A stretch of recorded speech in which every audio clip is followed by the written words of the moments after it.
Bueno, buenos días, jóvenes de séptimo grado. Vamos a empezar con la clase de estudios sociales de hoy lunes. Entonces, vamos a trabajar en el libro, en la página 152. El tema es la conquista. Recuérdense ustedes que el tema anterior fue el descubrimiento de América. ¿Okay? Entonces, en esta ocasión, dándole continuidad, vamos a hablar de la conquista, en la página 152. Entonces buscamos la página 152 ahí en su libro, donde dice la conquista. Entonces todos ahí con su libro. Una cosa es que los españoles han venido y han descubierto el territorio americano y a Honduras, ¿verdad? Y otra cosa es que hayan logrado someter a la población para hacer lo que ellos querían. De eso se trata la conquista. Entonces, en América, ellos llegaron en sus viajes de expedición desde 1492 hasta 1500 estuvieron viajando los españoles y los portugueses y otros europeos constantemente a América con la idea de conquistar el territorio. Pero esto no fue de la noche a la mañana, fue algo paulatino, llevó tiempo. Y al final, por ejemplo, en el caso de México, los lograron conquistar hasta el año 1520 a los aztecas. Aquí al indio Lempira lo vencieron hasta 1537. A los incas los terminaron venciendo en 1540. Entonces ustedes pueden ver que pasaron muchos años hasta que se logró conquistar definitivamente estos pueblos.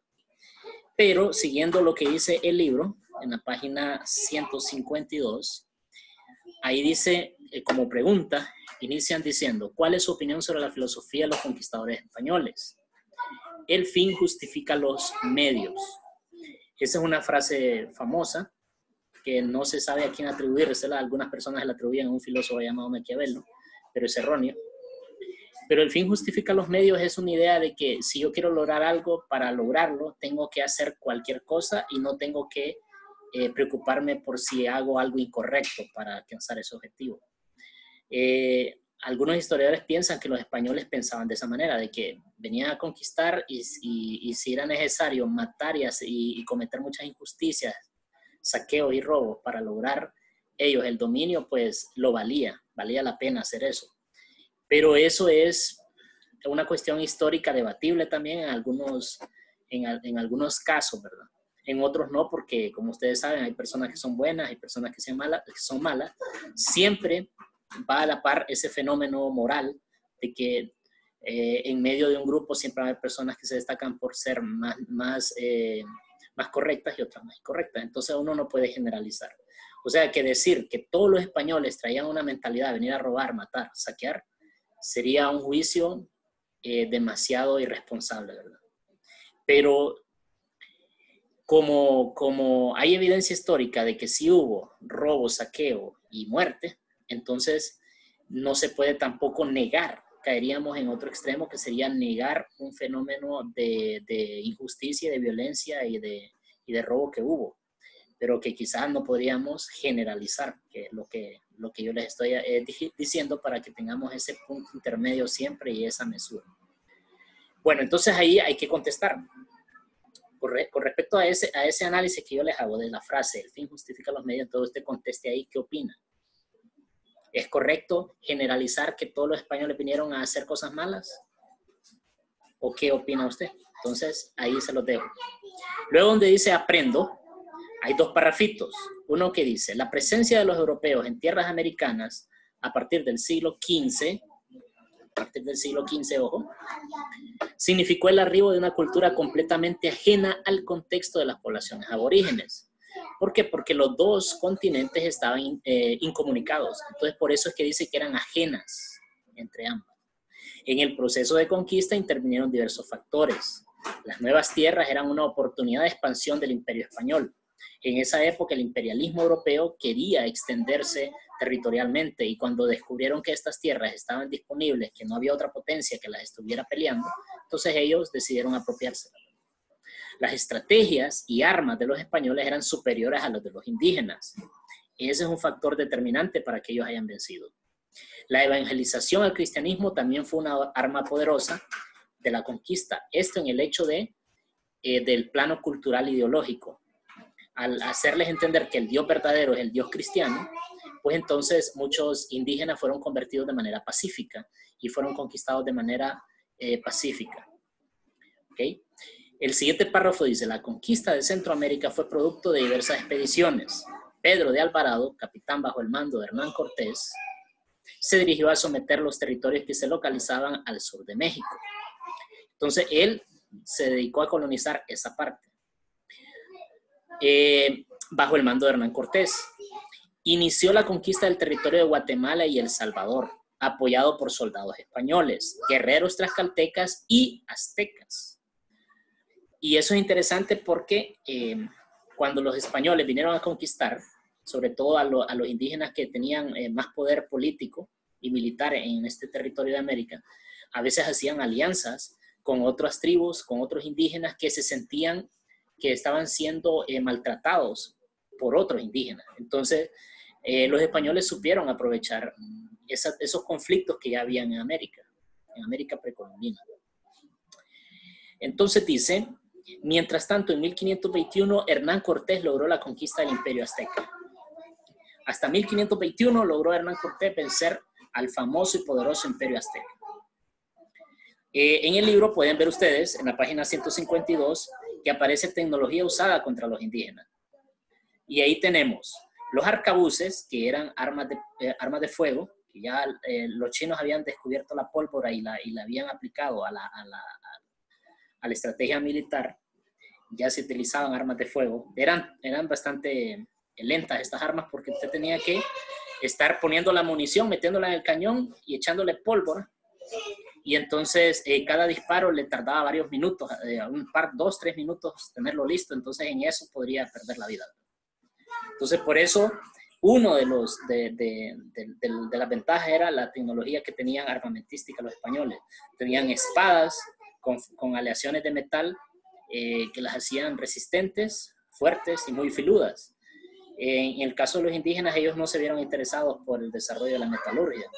Aunque sí, ellos sabían que existían metales, prefirieron seguir utilizando madera, piedra y otro tipo de materiales para sus herramientas y sus armas. Los españoles también, como aparece ahí en la imagen en el libro, traían armaduras que los protegían de los ataques del enemigo. Y como los ataques del enemigo por lo general eran flechas y lanzas, las armaduras los hacían prácticamente estar blindados y sobrevivir. Aparte de eso, los españoles utilizaban caballos para movilizarse, lo cual les daba ventaja en velocidad. Y los indígenas que no habían visto caballos nunca en su vida, porque los caballos originarios de América se habían extinguido en la era de hielo, entonces los caballos regresaron al continente americano en 1500 también, pero los vinieron a utilizar con fines bélicos, y eso les dio mucha ventaja a los españoles. Aparte de caballos, ahí no aparece, pero también traían perros amaestrados para el combate, que son perros de una raza ibérica que le llaman los alanos. Ahí pueden ver ustedes en el mapa que dice rutas de los conquistadores de Honduras. Entonces, ahí tenemos de diferente color las rutas. Tenemos 1, 2, 3, 4, 5, 6 rutas. Y cada ruta le pertenece a un conquistador. Entonces ustedes en su libro observen bien el mapa y van a ver que cada conquistador se dirige hacia un punto específico. Por ejemplo, Hernández de Córdoba en 1524 vino de la isla de Cuba, donde ahí tenían los españoles su centro de mando, y vino a Honduras a querer conquistar estas tierras. También, por ejemplo, pueden ver la línea que aparece en color rojo, donde menciona a Hernán Ponce, que vino a esta zona en 1516. Así sucesivamente, los demás que mencionan ahí con nombre, apellido y fecha, fueron conquistadores que se aventuraron a estas zonas a conquistar el territorio. Pero de hecho, los que tuvieron éxito fueron Hernán Cortés, Gil González Dávila, Pedro de Alvarado. Ellos fueron los que tuvieron éxito conquistando lo que actualmente se llama Honduras. Luego, si nos vamos a la página 153, menciona los gobernantes de los señoríos del altiplano guatemalteco, como el del pueblo quiché, ya tenían noticias del triunfo militar de los españoles sobre los nativos aztecas. O sea, ellos se dieron cuenta que habían vencido a los aztecas, los indígenas guatemaltecos. El despojo de sus tierras y la esclavitud a la que quedaron sometidos. La superioridad militar de los invasores derrotó paulatinamente a las milicias nativas. La conquista del señorío quiché culminó cuando Pedro de Alvarado ordenó matar a 2 gobernantes de Gumarcaj y quemar la ciudad, que Gumarcaj era la ciudad principal de los quichés de Guatemala. Pedro de Alvarado lo logró vencer y entonces el imperio español que estaba forjando Hernán Cortés se iba ensanchando hacia el sur. Otra victoria de los conquistadores fue la fundación de la ciudad de Guatemala. En Inché, la capital del señorío Cachiquel de 1524. Estos nombres, como cachiqueles, quichés, son los nombres de los pueblos étnicos de Guatemala que se enfrentaron a los indígenas. Recuerden que para esta época los mayas ya se habían disgregado. Los mayas no enfrentaron a los españoles porque los mayas como civilización ya habían desaparecido. En 1524, ¿verdad? Pedro de Alvarado también organizó la conquista sobre el rico y poderoso señorío Pipil de Cuscatlán. Los pipiles son otro grupo étnico de origen guatemalteco. Gonzalo de Alvarado fundó la villa de San Salvador, lo que actualmente es la capital del país del Salvador, y luego fue refundada por Diego de Alvarado en 1528. Estas son las primeras ciudades centroamericanas que crearon los españoles. Desde México, Hernán Cortés envió a Cristóbal de Olid para que investigara el llamado territorio de las Higüeras. Así le decían a esta parte de Centroamérica, donde vivimos actualmente Honduras, le decían territorio de las Higüeras. ¿Okay? Sin embargo, al pasar por Cuba, Cristóbal de Olid traicionó a Cortés. O sea, aquí podemos ver que entonces había traición entre los mismos españoles. Entre los mismos españoles, por la ambición de poder, se traicionaban y entraban en disputas. Y a veces hasta se enfrentaban los ejércitos españoles completos entre ellos. Cristóbal de Olid traicionó a Cortés, se alió con el gobernador Diego de Velázquez y decidió emprender la conquista por su cuenta. Cortés envió a Francisco de las Casas, quien partió de Veracruz. Veracruz fue la primera ciudad que fundó Hernán Cortés. Es un puerto en México. Partió de Veracruz para apresar a Cristóbal de Olid. Francisco de las Casas y González Dávila fueron hechos prisioneros por Olid. Sin embargo, se unieron y lograron escapar. Luego capturaron a Olid y lo sometieron a proceso, en el que fue condenado a morir degollado por traición. Entonces le cortaron la cabeza. Este pleito era entre españoles por quererse anexar el territorio de lo que actualmente es Honduras. Al final perdió la cabeza Cristóbal de Olid por ser ambicioso, ¿verdad? Francisco de las Casas pobló Trujillo y le puso ese nombre por ser originario de Trujillo. Miren, este fenómeno se repite bastante.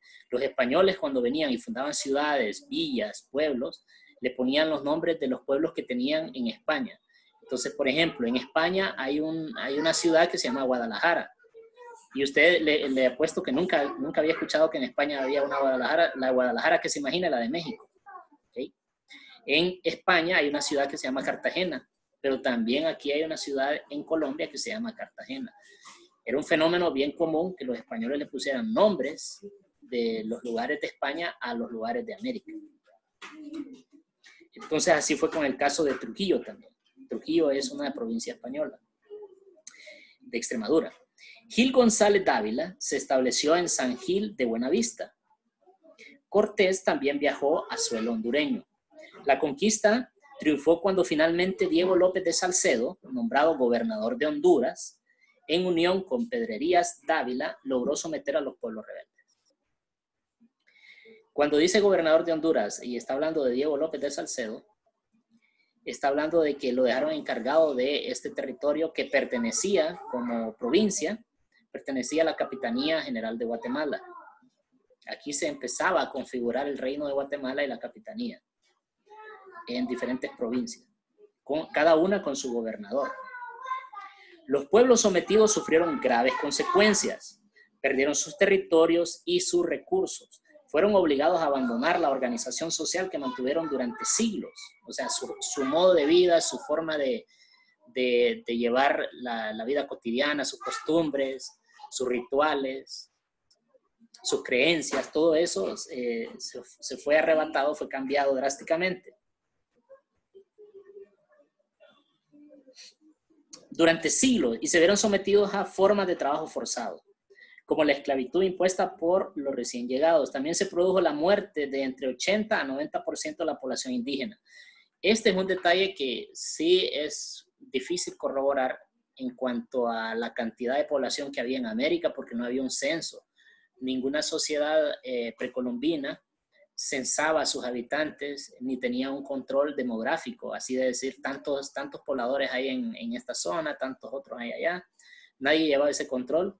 Por lo tanto, las cifras que mencionan en los libros de historia siempre son aproximaciones. Y a veces son exageraciones, porque algunos historiadores que por cuestiones de ideología, de forma de pensar, tienden a exagerar y dicen que aquí habían 50, 80, 90 millones de indígenas y que mataron 60 millones. Eso es bastante exagerado, hasta ridículo esa cifra. Entonces, por eso, no todo libro de historia quiere decir que sea 100% verdad.